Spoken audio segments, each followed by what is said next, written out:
అందరికీ నమస్కారం సార్. ఈరోజు ఈ ప్రెస్ మీట్ యొక్క ముఖ్య ఉద్దేశం ఏంటంటే దక్షిణ నియోజకవర్గం విశాఖపట్నంలో దక్షిణ నియోజకవర్గం అత్యంత వెనుకబడిన ప్రాంతం, అత్యధిక శాతం పేదలున్న ప్రాంతం. గత ప్రభుత్వాల హయాంలో కానీ గత ఎమ్మెల్యే గారు 2 టర్ముల్లో కానీ ఏ విధమైనటువంటి అభివృద్ధి నోచుకోని ప్రాంతం విశాఖపట్నంలో ఏదైనా ఉందంటే అది దక్షిణ నియోజకవర్గం మాత్రమే. అత్యంత వెనకబడిపోయి ఉంది, అపరిశుభ్రత విపరీతంగా ఉంది, కాలుష్యం కోరల్లో చిక్కుకొని ఉంది. ఈరోజు కాలుష్యాన్ని తగ్గించడానికి కూడా ఏ విధమైన చర్యలు తీసుకోలేదు. అటువంటి సమయంలో జనసేన అధినేత శ్రీ పవన్ కళ్యాణ్ గారు వంశీకృష్ణ శ్రీనివాస్ ని విశాఖ దక్షిణ నియోజకవర్గ జనసేన అభ్యర్థిగా ప్రకటించినప్పటి నుంచి కూడా ఇక్కడ ఉన్నటువంటి ఎస్సీ ఎస్టీలు గాని, బీసీలు గాని, మైనారిటీలు గాని, మహిళలు గాని, యువతరం కానీ వాళ్ళందరూ కూడా హర్షాతిరేకాలు తెలుపుకుంటున్నాం. ఎందుకంటే నిరంతరం ప్రజల్లో ఉండే వ్యక్తి వంశీకృష్ణ శ్రీనివాస్ గారు. ఆయన ఒక ప్రజా నాయకుడు. ఆయనకి పదవులు అవసరం లేదు, వ్యాపారం అవసరం లేదు, నిరంతరం ప్రజల కోసం పాటుపడే వ్యక్తి వంశీకృష్ణ శ్రీనివాస్. ఒక ఉదాహరణ చెప్తానండి.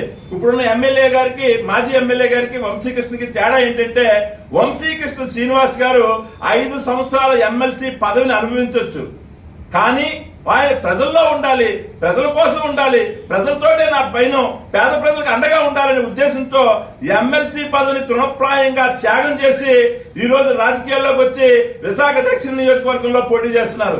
కానీ గత ఎమ్మెల్యే గారు ఎవరైతే ఉన్నారో వాసుపల్లి గారు, ఆయన తన వ్యాపార అభివృద్ధి కోసం, తన డెవలప్మెంట్ కోసం, అధికారం కోసం తెలుగుదేశం పార్టీని వీడి ఈరోజు జంప్ చేసి వైసీపీకి వచ్చారు, వైసీపీలో ఉన్నారు, ఇప్పుడు ఇక్కడ పోటీ చేస్తున్నారు. ఆయనలా కాకుండా వంశీకృష్ణ శ్రీనివాస్ గారు ఎమ్మెల్సీ పదవిని తృణప్రాయంగా వదిలేసి 5 సంవత్సరాలు ఉందండి, కానీ వదిలేసి ప్రజల కోసం వచ్చారు. ఈరోజు సౌత్ నియోజకవర్గ ప్రజలు ఎవరైనా సరే, ముస్లింస్ కానీ, మహిళలు కానీ, ఎస్సీ ఎస్టీలు కానీ మేమందరం కూడా వంశీకృష్ణ శ్రీనివాస్ గారి తోటే ఉన్నాం. ఈ రోజు మీరు అందరూ మీడియా మిత్రులు చూస్తూ ఉన్నారు.